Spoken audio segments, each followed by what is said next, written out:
Alors, je vais vous montrer comment vous rendre dans Chat et comment l'installer sur votre portable et la base, là, comment l'utiliser, mais c'est très simple, vous allez voir. Donc, à partir de n'importe quelle fenêtre avec de Google, donc de vos outils Google, vous allez cliquer sur le menu Gaufre, vous allez repérer Chat. Ça, c'est la version en ligne de Chat. Teams a aussi l'équivalent, mais une version en ligne, mais c'est pas celle-là qu'on utilisait généralement, c'est la version de bureau. Alors, on va aller télécharger la version de bureau. Fort probablement que vous allez avoir la même notification que moi ici.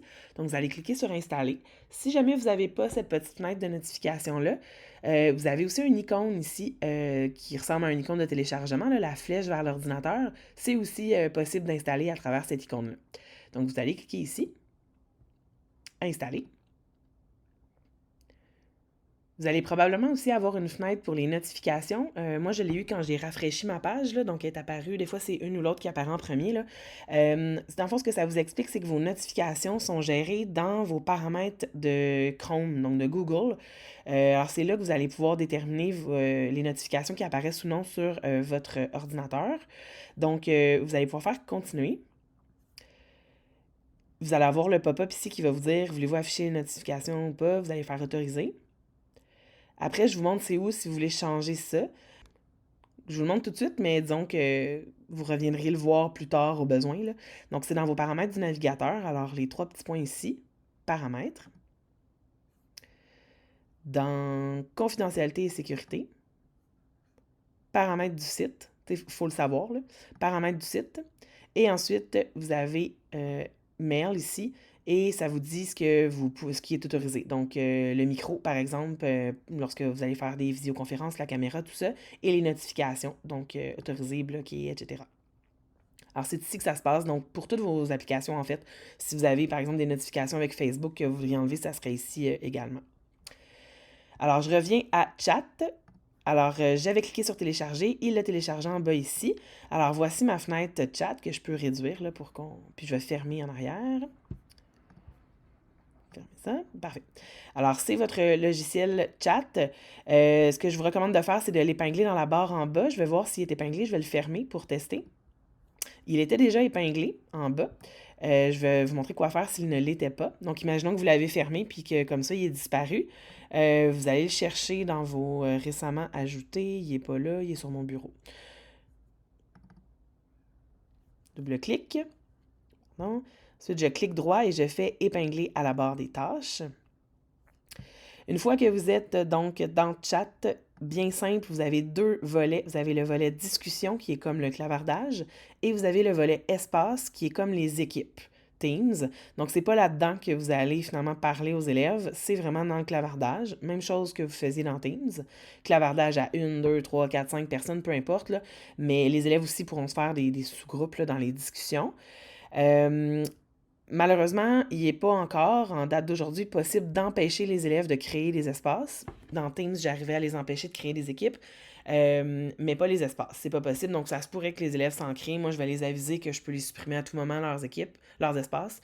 Mais donc, ils doivent vraiment aller dans discussion. Pour créer une nouvelle discussion, d'après moi, je vous le dirai pas, puis vous passeriez déjà par le petit plus. Donc, vous allez cliquer sur plus. Vous allez avoir toutes les personnes là, du collège ici, mais vous pouvez évidemment taper le nom. Disons que je veux ajouter ma collègue. Ça serait juste elle et moi. Si je veux qu'on soit plusieurs, mais j'ai juste à en choisir plusieurs. Excusez, là, c'est difficile. J'ai bon, comme ça. Une fois que je suis prête, je fais démarrer le chat et ça va ouvrir une discussion ici. Je peux aller voir, là, ça, c'en est une à plusieurs. On est trois dans cette discussion-là, donc trois membres. Si je veux voir plus de détails, je peux voir les membres. Je peux ajouter des personnes. Justement, je pourrais la quitter, la discussion, gérer les notifications. Je peux l'épingler. Je vais vous le montrer parce que j'en ai parlé récemment à quelqu'un qui ne savait pas que ça existait. Donc, quelqu'un avec qui vous parlez souvent ou soit un collègue, votre collègue préféré. Vous allez pouvoir cliquer sur épingler, donc regardez ce que ça fait. Ça monte en haut ma discussion, qu'elle soit récente ou non, elle va toujours demeurer en haut. Si je suis tannée de l'avoir épinglée, je peux simplement retirer l'épinglage. Lorsque je vais vouloir faire une visioconférence, par exemple, penser aux rencontres de parents, des choses comme ça va être la même chose. Vous allez contacter l'élève, vous allez peser sur la petite caméra ici, puis ça va démarrer. Mais c'est Meet qui est utilisé. C'est pas tout à fait Chat, mais c'est à l'intérieur de Chat, ça va ouvrir un lien Meet. Vous pouvez aussi le faire à partir d'ici. Donc, je vais vous montrer, je l'ai fait avec Madame Piché. Donc, elle, ce qu'elle a fait, c'est qu'elle a cliqué ici. Ça génère un lien Meet automatiquement et on l'envoie, même petit symbole que dans Teams. Et là, l'une et l'autre, on clique dessus et ça va ouvrir la visio en ligne sur le web.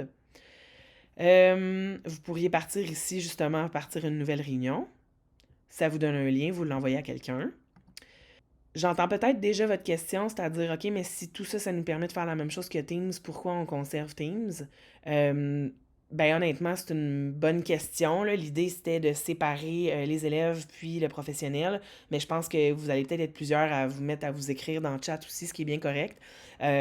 Probablement que Teams va être appelé à disparaître parce on peut trouver l'équivalent, qui sera jamais tout à fait équivalent, mais presque, là.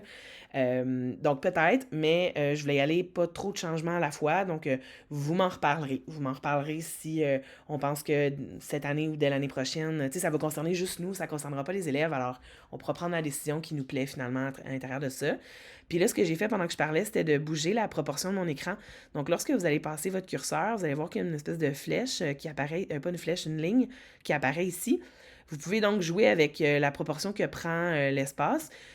Pour l'instant, vous n'en aurez pas d'espace. J'ai créé un comité pédagogique pour tester, mais vous n'aurez pas vraiment d'espace, alors vous pouvez le mettre vers le tiers du bas pour laisser plus de place à vos conversations ici. Évidemment, vous avez la traditionnelle barre de recherche. Vous avez votre statut ici que vous pouvez mettre automatique, ne pas déranger. Donc, il y a moins de statuts que dans Teams. Vous avez quelques paramètres ici, notamment au niveau des notifications, le son que vous voulez mettre, est-ce que vous voulez recevoir ou pas par courriel, est-ce que vous voulez mettre un planning, ne pas déranger, etc. Une des différences avec Teams, c'est que lorsque vous allez fermer la fenêtre chat et non pas la descendre, donc si je la descends, il n'y a pas de problème, elle reste active, mais si je clique sur le X pour la fermer, Teams restait quand même actif en bas. Maintenant, chat va complètement se fermer. Ça veut dire que là, je ne serai pas joignable, je ne recevrai pas de notification. Évidemment, si vous l'avez sur votre iPad, c'est autre chose, là, vous allez continuer à les recevoir, mais là, je parle de votre application de bureau.